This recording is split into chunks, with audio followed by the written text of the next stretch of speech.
Welcome back to the Obvious Choice Podcast, the podcast that I never know how to start without sounding awkward. So I'm just going to get right into it. I'm here with Amber Reynolds and Jones once again. Today I want to talk about this idea of guaranteeing good luck. And I'll tell you how this came out. But basically, we're talking about how impactful daily efforts can be really quite small when they're focused and when you choose them well. One of the worst things that you can do, though, is try to choose them too well and second guess them because they need to be given time to kind of compound and add up. So I want to give a whole bunch of examples of impactful daily efforts. Could be for fitness, could be for business. And get into a bit of a discussion from that. And I'm hoping that when Amber, you guys are able to kind of pull some up here too. And I know, Amber, that this is something that you struggle with as well, which is something that we'll have a conversation about. This actually came up. So talking about the book again, there's a sample chapter from the book because so much of the book is already written. We're including a sample chapter in the proposal to the publishers, which is not a particularly common thing to do. It's not unheard of, but because we have so much there, it's like show off the thing. It's most of the time with nonfiction, a proposal is based off of an idea and a chapter outline. Whereas I've written a lot of it, and so it's interesting because it's the opposite of what I would normally do. Like what I would normally do is if there's work, there's like a couple chapters I think are really good, a bunch of them that are okay, and a few that really need a lot of work. Well, what I'm actually doing is going back and like picking out the one chapter that I think is the best and making it fucking awesome. Because that's the one that we're going to show off, which is counterintuitive. It's like, oh, like there's stuff that needs to be brought up, but we'll work on that later. And so I've had a couple sample readers go through this chapter. And it's been interesting seeing their feedback in my rules for sample readers, because whenever you have somebody like testing out your work in anything and giving you feedback, you have to be very specific in what kind of feedback you want, because then it's just a crapshoot. And you also have to kind of know what you're looking for. And so there was two guidelines that I gave them. I said there could be none in each category. There could be 10 in each category. Like it doesn't matter to me. You don't have to do like 1 and 1, right? But the two guidelines were, number one, is there anything that is hard to understand? Like, is there anything that just either doesn't make sense or you had to go back and read it another time and it's not immediately easy to understand? And the second is, are there any passages or phrases that either you love, like you really, really like, or it makes you understand something in a way that you kind of knew that it was true, but you've never been able to quite put your finger on? To me, that's kind of one of the things that makes great writing, that makes great work, is you're not trying to convince something of something that they don't know. What you're trying to is bring awareness to something that's perhaps a little bit more important, or that they didn't even know that they kind of understood, and then they see it and they're like, oh my God, like this makes sense. So anyway, there's one section that has already been brought out by the two people I've gotten feedback from that immediately stood out to them. And it's this idea of, I'll read you a little bit of it. It goes, you can guarantee good luck with preparation and patience, so long as you don't get distracted. The key is to consistently execute on good enough things for extended periods of time. Once initial excitement wears off and the day-to-day routine sits in, boredom often leads to procrastination, which leads to a search for a better way. The hard part isn't choosing your actions, it's sticking with them. And one of the readers wrote back this in the margins. She wrote, number one, I like that phrase, right? And then highlighted like certain bits of it, particularly like this idea of like guaranteeing good luck. There's something about that that's, I don't know, there's something about that that's pretty interesting. It's like you could guarantee good luck. That sounds counterintuitive, but like I want it, you know? And then they said, it's so easy to see that pattern in my past. And the minute that I saw that in the margins, I was like, this is going to be a pretty important part of the book. Because Amber, when you saw this passage written, what was the first thing you said? Basically the same thing. It's so easy to see this pattern in my past. So talk to me about your feelings when you first saw it, when I tagged you in it and said, by the way, this is what we're talking about the podcast in an hour.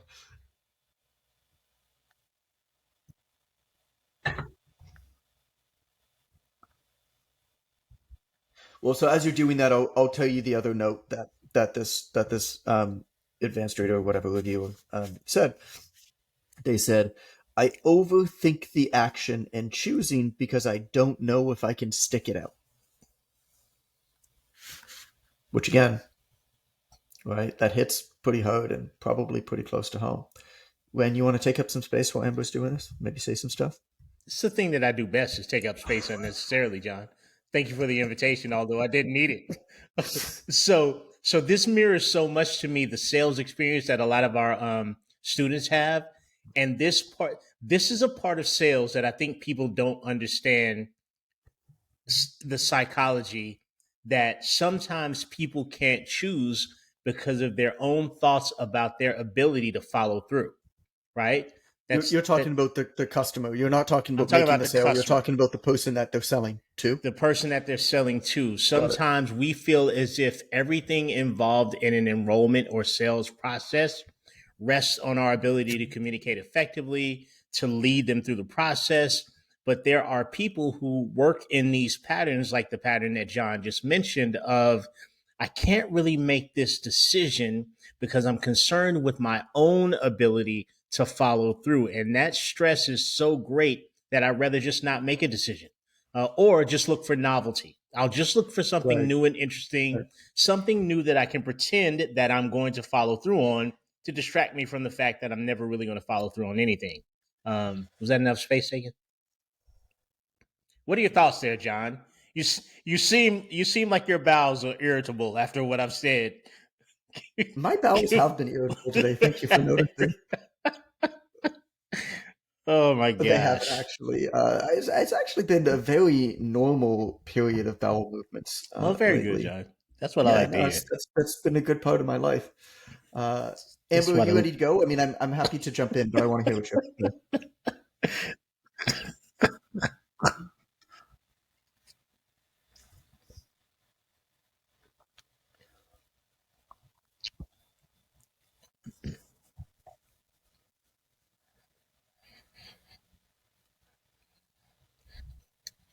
Right. Mhm.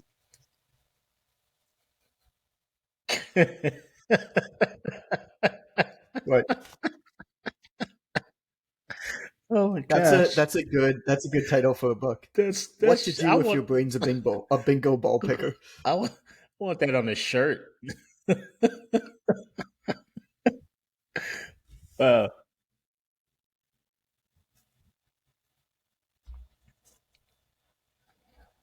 Yeah.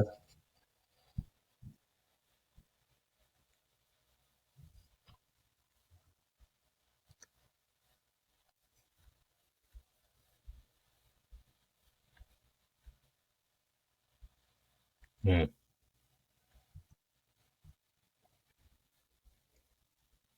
Right.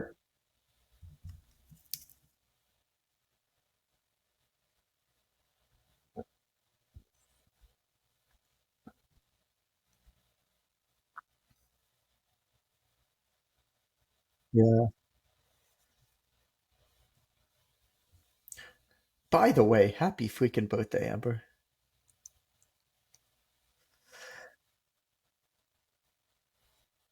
That's what Ren oh said. That's what oh you guys were talking about before I came on. oh Ren, oh. how do you not know? How do you not know not to say stuff like that? I I know better, John. I just did it because I just did it because Amber knows it's not true, and she knows I know better. She knows me well enough to know that I know better, and But I would never make I would never make such a faux pas. I'd never do that. so I mean, I'm a little bit older than you, right? I'm 37. It's interesting what has happened with me over the years where I'm not dissimilar to you. I think, Amber, my guess is that if I were to go through testing, I'd probably be somewhere along the spectrum. And there were definitely some conversations when I was younger about putting me through testing of various types, and we didn't. I mean, it was a different time when I was going through elementary school. I think probably now the teacher would have like recommended it, whereas before it was just like, oh, the kid doesn't like to sit down. Like, yeah, no shit. Hmm. Like, I still don't like to sit down, but I think one of the things that's happened as I've I don't know, matured in business, as I've done more things in business, and also just like done more things in my life, is that I've come to a understanding and appreciation that there's seasons to life, and also that there's going to be another day. And this is completely flies in the face of the idea of live like it's your last day on earth. I kind of have to live the opposite, which is enjoy the hell out of the day that I'm living in, but also know there's going to be another one, because like you, I want to do everything. I mean, I really do. I just started today, like the deep strategic planning for the marketing of this book, knowing that this book is a year and a half out from being released. And we've actually been marketing this book probably already for 6 months. So if you think about that, it's going to be give or take a 2-year marketing cycle, right? Probably about 14, 15 months in earnest. And I'll talk about that more and more as it develops. And I'm going to hire somebody on full time as like basically my right hand marketing this book.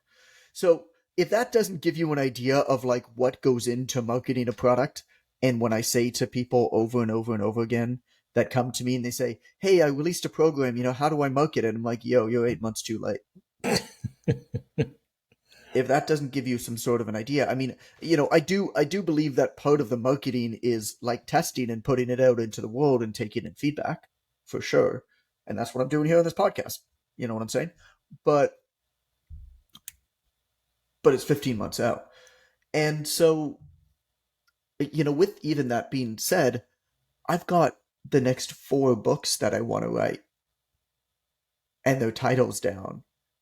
And I'm like itching to start one of them, and I'm stopping myself from doing that because I know that there will be a time for some, maybe not all. And I'm also thinking about the businesses that we run. How much do we talk about this with Quick Coach? I was just talking to a friend of mine via text message. He's asking us about he was asking me about like business mentorship groups and stuff like that. He runs a great software platform. And what did he say? He basically said his goal is to grow his thing from 1,000 to 2,000 customers in the next 30 months, while also remaining bootstrapped and profitable. Doesn't want to sacrifice time with his wife and kids to get there. Work stops at 5 p.m. And so he's looking for like a group to join to help him with a pretty, I mean, knowing his business, like a pretty aggressive expansion plan. Like that's a lot of growth for the type of business that he has. And we don't have any of these types of goals, right, Amber, for Quick Coach? Like we know that there's time. We know that the product we have isn't going anywhere.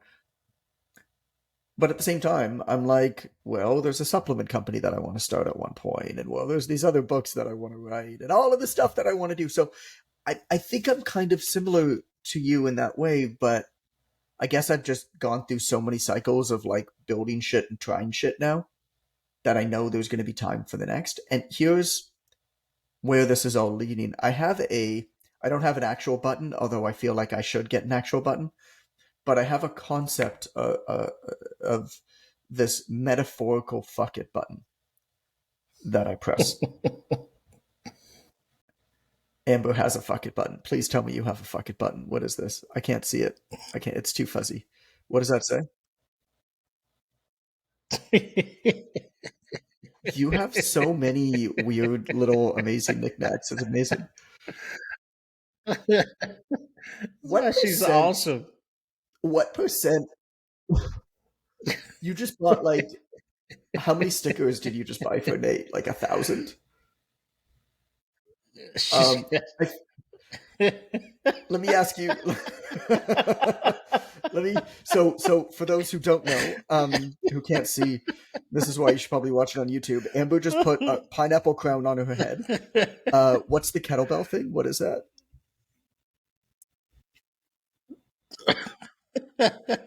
A custom-made kettlebell stuffed animal, because a regular kettlebell stuffed animal would not do. And a jar of fuckets that you can shape like a salt shaker. And so all that I'm wondering right now is what percentage of your salary goes towards knives. Oh, who do you call for a stuffed custom kettlebell? It was, oh Yeah. my gosh. Oh man. This Okay.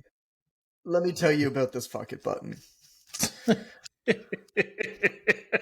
So it's metaphorical. It's not an actual button, although I kind of wish that I did at some point. But the idea behind it is I know myself now so much that I know that I have to choose projects where once the button is pressed and the project is live, there's no turning back. It is one of the reasons why I like writing books so much. Writing books is hard, man. Like, this book that I'm writing right now is going to be probably a 3-year project before it comes out.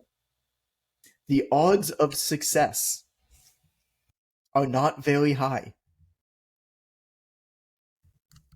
When I think about how many, like if I charge $1,000 an hour for consulting, how many hours have I put into this book based off of my hourly rate? What value does this book have? I mean, we're going to be at millions, if not tens of millions of dollars. And I think about that, but then I think about the idea of a book, the finality of the thing. Once you print it, it's live. Right? Yeah, you can go back and make edits and update it, maybe. With self-published, you can easier than conventionally published. But it's one of the reasons why I like these types of projects. It's one of the reasons why I like publishing so much. And so the advice here, the guidance here is, can you develop your own kind of fuck it button where you kind of design whatever you decide to do so that basically everything's set up and all you have to do is press one button, like one enter key, send one email, and it starts this almost cascade of events that you almost just have to keep up with. At a certain point, you don't have a choice to force you into that action. I don't know why we started talking about that.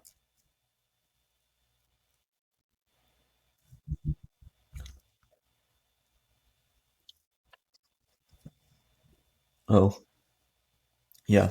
Anyway, should we talk about these impactful daily tasks?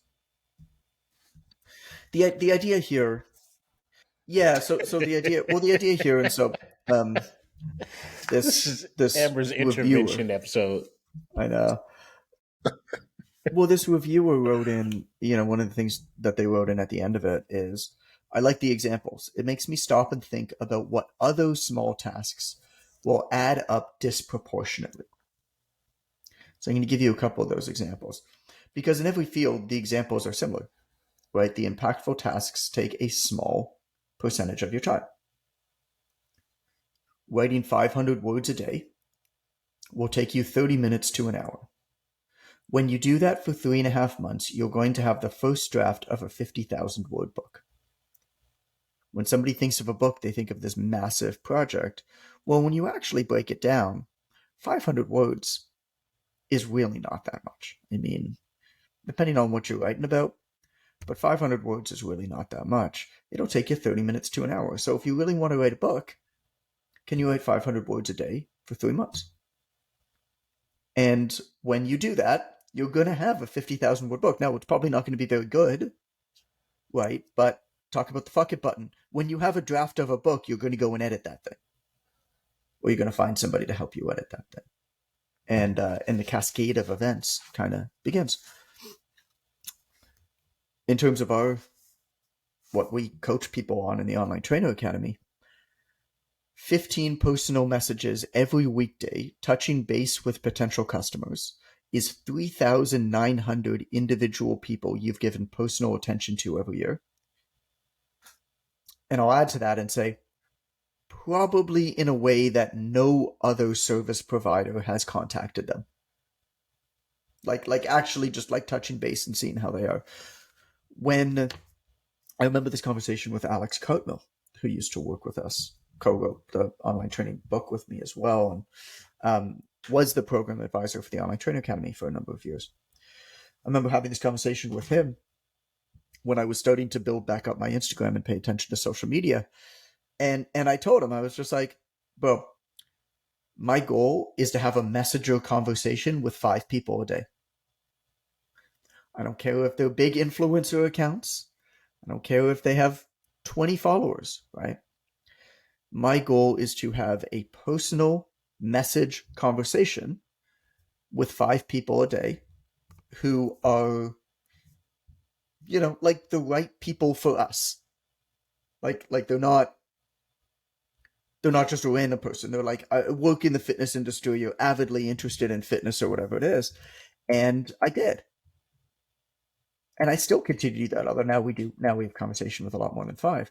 But 5 people a day is 25 people a week, is 1,300 people a year.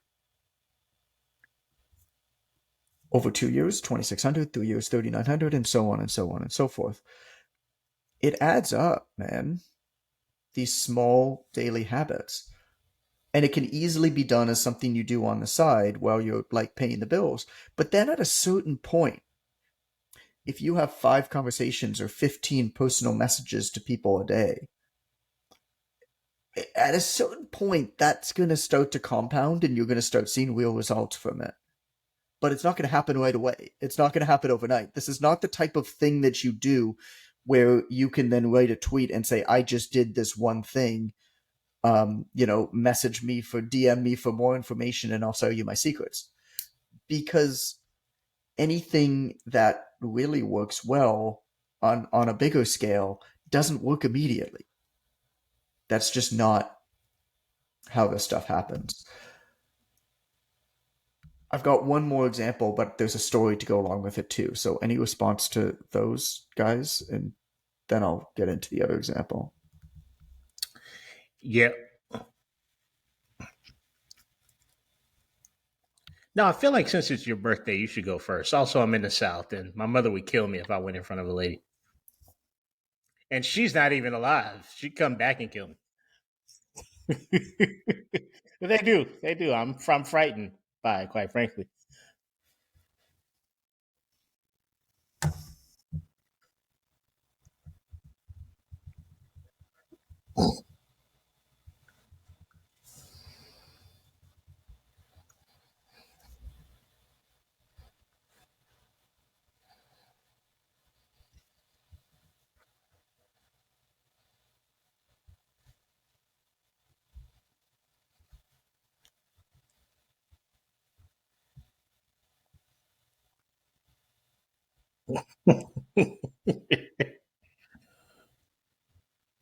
Right.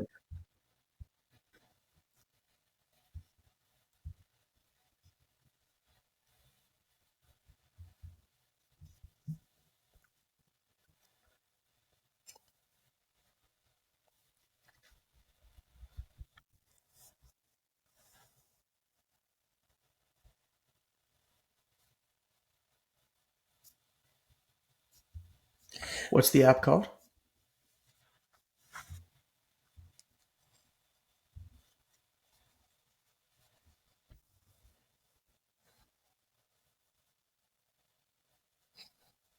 Yeah.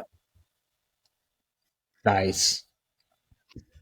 It's so interesting to me how many of these little apps are popping up that are like positive reward apps and things like that, but none of them seem to really gain real traction, eh? Like I've never heard of Sweepy before. They're probably like reasonably sized, but I mean, you hear about the Mr. Human optimization expert Tim Ferriss talk about these apps all over the place, and you always have for the last decade. He's been talking about different types of shit like this, about how here's an app where like your friend puts money into some fund, some escrow fund, and it gets donated to the campaign of some politician you hate if you don't do your push-ups every day, whatever. And so you're going to do your push-ups every day so that your money doesn't go towards, I don't know, Republican or Democrat, whoever you hate. I don't know. I feel like people hate every politician at this point, but Same. um, but none of those things ever, which is surprising to me because they very distinctly align with psychology, right? Like it makes sense that they'll work, but maybe just not. Maybe it's just like not exciting enough. I don't know.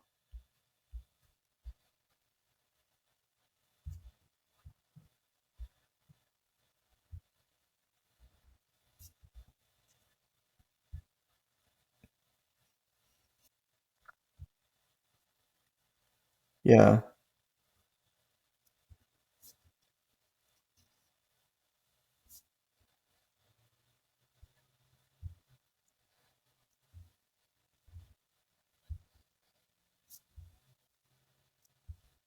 Mm.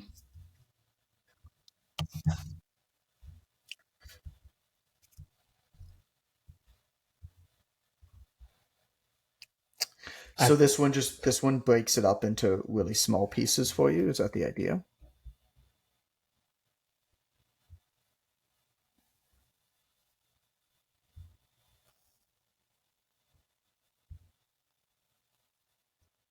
mhm.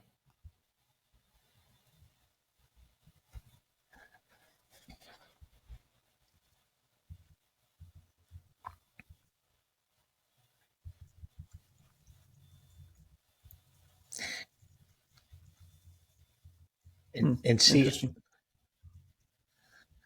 I, I think the very nature of these apps is cannibalistic because just the nature of the thing that it does incites the desire for novelty because there's got to be a better one, right? I think for a lot of people it ends up being counterintuitive because they get this great app that does everything that you want, but maybe the new one does everything I want plus one more thing, Yeah. right? I, Well. I, I think Right. people transition a lot between other than Amber. Aside from Amber, I think a lot of people transition from one thing to the next thing that's going to provide that sweet sweet magic. Uh, Sweet, sweet and magic. Here's yeah, here's here's how I think about that kind of stuff. Is I mean, yes, the twofold, right? Number one is I think you're right, Ren. I agree with you. Software companies, startup people, basically just like inventing solutions to problems that don't exist, and part of that is at one point, not so much now, but a few years ago, there was just too much money and not enough good ideas or companies. And so venture capitalists and private equity were just funding anybody, no matter how dumb shit their idea was, and they were just putting out a bunch of stuff. Now that has kind of because I mean that bubble kind of burst, and so it's not happening as much anymore.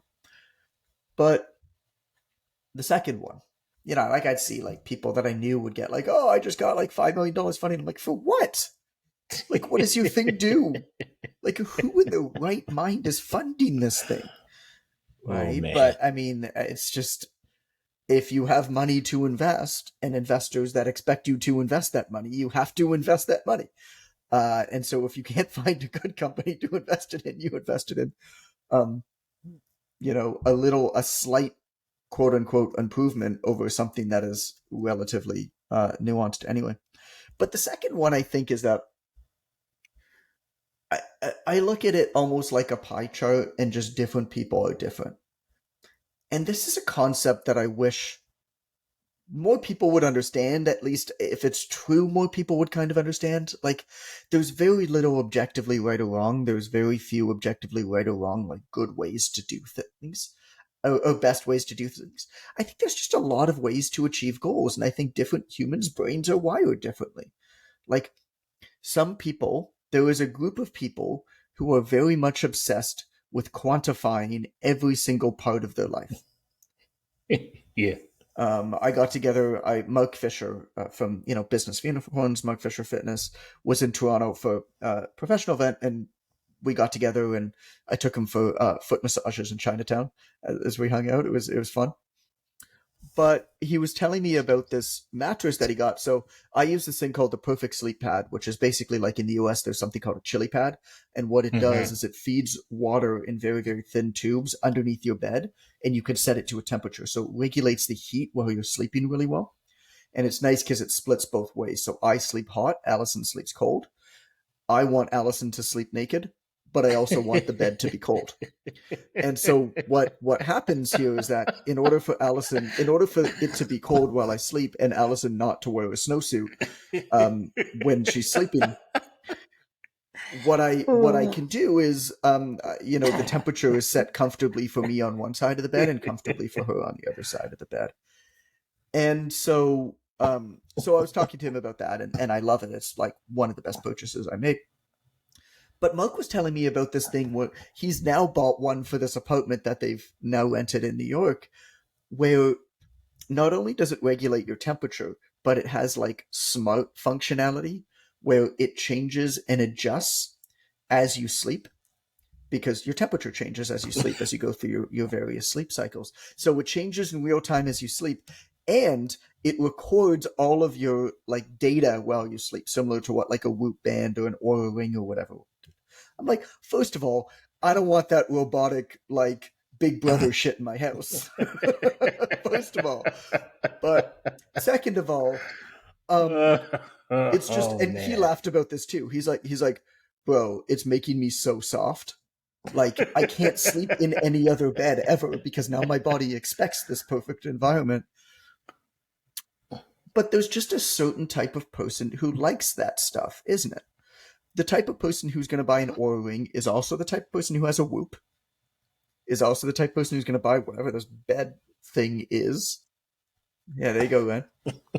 And they're going to want that type of data. They're also probably the type of person who's going to buy Athletic Greens and try to get the best supplements, and they're going to wear blue light blocking sunglasses at night, and they're going to try to biohack their environment. And it's just, I make fun of it because I just think it's all really funny, because basically what you're doing is you're just paying 5 times more for the same shit as anybody else with nominal differences. But in the words of optimization, bro. But the reality of it all is there's a certain type of person who likes that stuff, who wants that stuff. And that type of person will buy more of that stuff. It's not a different person that's being invented when new stuff comes out, right? It's the same person buying more of the same things. I'm not a customer for that type of thing, obviously. Doesn't mean that I think it's wrong. I like making fun of it. Doesn't mean that I think it's wrong. I don't care enough, but I do like making fun of it. But it doesn't matter how good a new innovation is that comes out. I'm just never going to buy it. Like, what did I write on Facebook this morning? I don't know. I like just poking fun at this stuff. If I keep adjusting it based off of comments, and then I'm going to post it on Instagram. It's a really good way, actually, for me to like nail content, is to basically use Facebook to like get feedback and then put it on Instagram if it like hits based off of that feedback. So, if a vegan CrossFitter meditates in a bucket of ice and has an affiliate code for Athletic Greens, which one do they talk about first?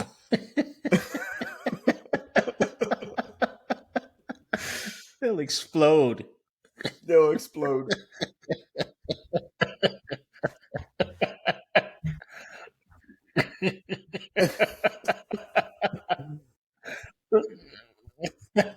Well, what was I gotta find the other one that I did when Allison and I put together an idea for a biohackers hotel.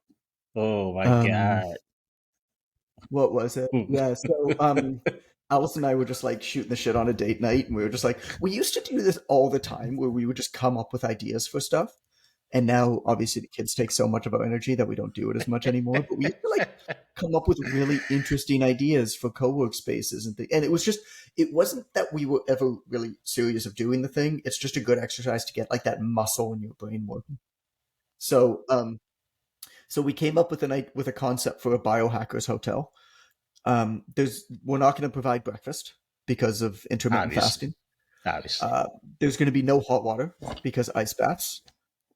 There's going to be no beds because ancestors didn't have beds. There's going to be no lights because artificial light messes up your circadian rhythms. And there's going to be no TV because blue light's harmful. So basically, we charge you 5 times the money and give you nothing because biohacking. Yeah. Speaking of Allison, I want to tell you a story about a story. I don't know, I say that like, it's like, let me tell you a tale. It's like, nah, this is just something we were talking about before I jumped on this podcast with my wife. We were talking about seasons of exercise and life. And so Allison came with me this morning to the gym and worked out. She comes like once a week when my mom comes, takes care of Jaden. And then she works out at home the other 4 days of the week. So she has a group of ladies, and sometimes a few of them come, sometimes one of them comes, and it's actually great what she's put together. She there's no guilt. It's a one-way text message conversation where she just says, "We're working out these days this week. Would love to see you there." And nobody responds back, right? It's just there's no guilt. It's just like, "Would love to see you there. These are the times." Right, we're doing it. And we were, we were talking about this idea of fitting in workouts, and she said, yeah, it's really, really great having the community and having the other people to work out with, because then I show up. I think that's what's really helped me stay consistent. And I said, that's great. What I said to her is, there's one other thing that I noticed too, is that in this period of your life, Allison was a personal trainer. She was a national champion cheerleader. Like, she's always been high performing physically. You know what I'm saying? But Jesus, I'm gonna let that one sink in for a second. mine aren't working.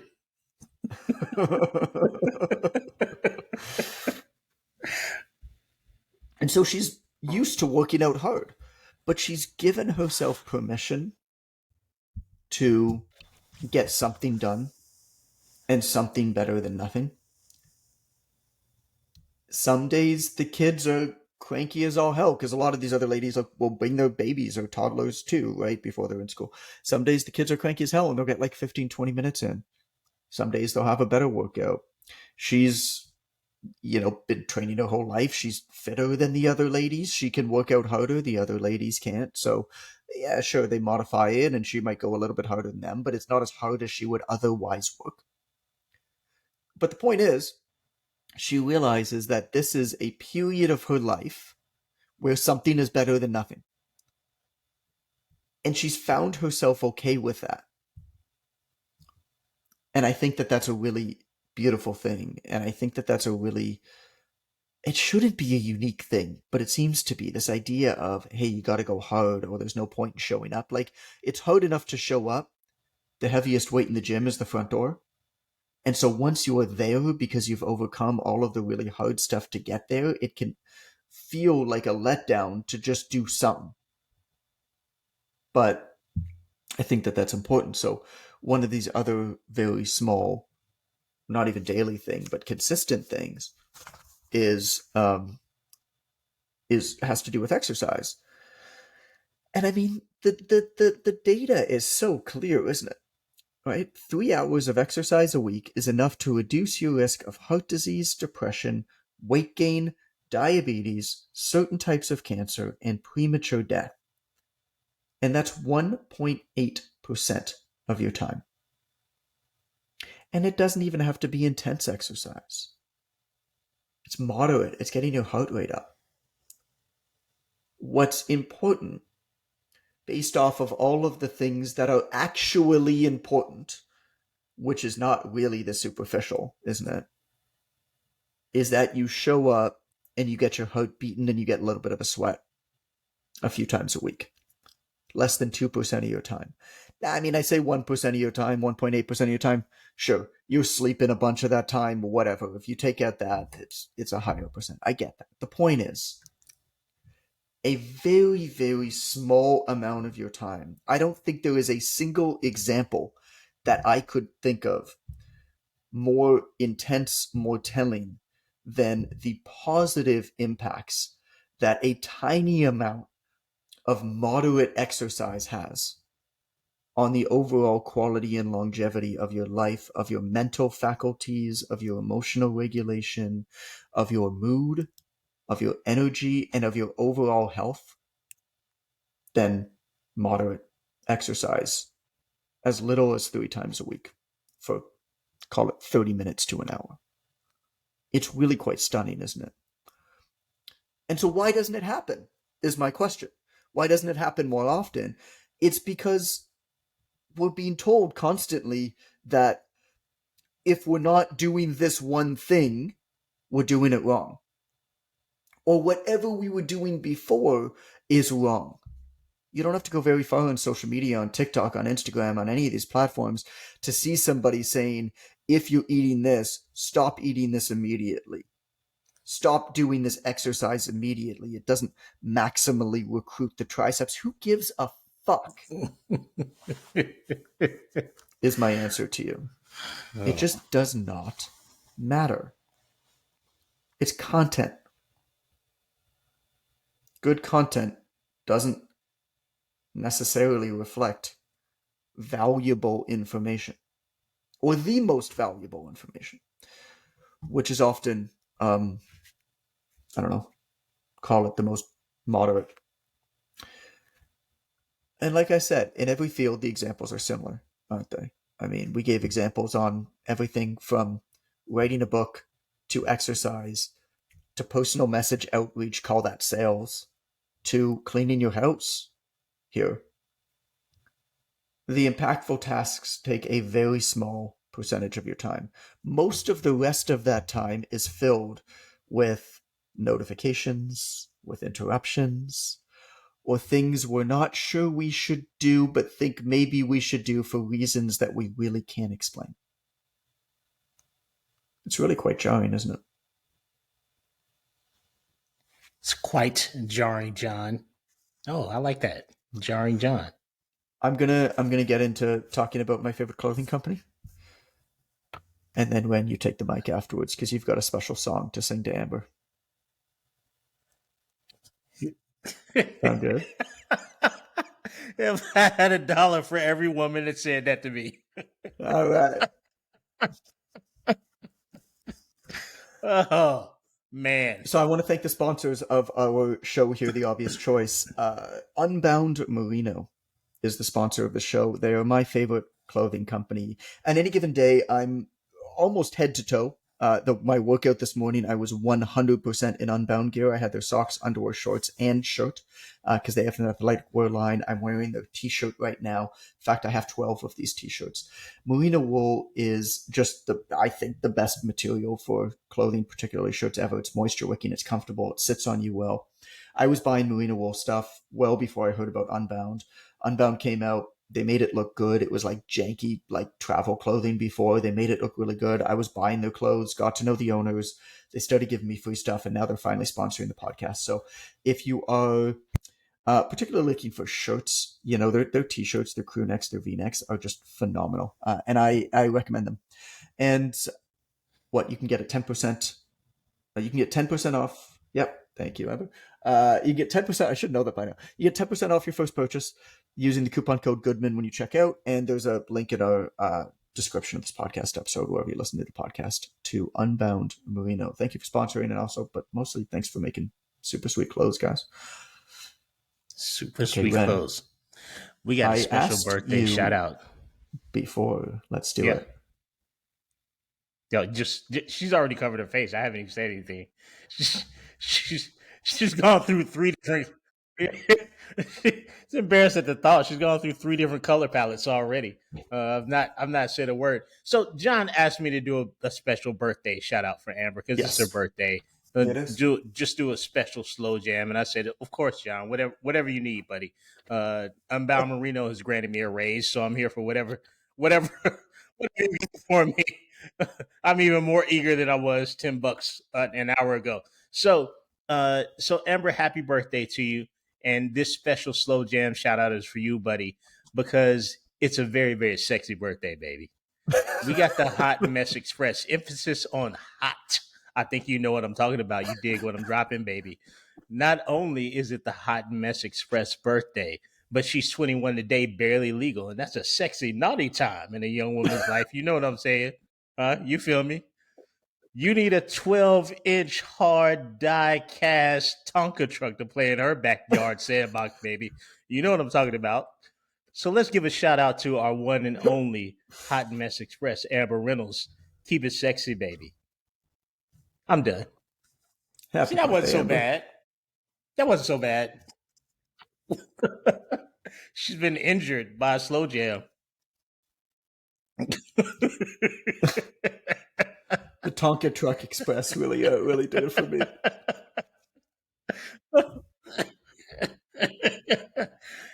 You'll never see it the same way again. You're welcome. You're welcome. And you're welcome, listeners. Do we have another episode, John? I'm trying to get one right now, but my view is all screwed up. So do stuff while I fix this. Get your stuff together, John. Jeez, you're the second Hot Mess Express today.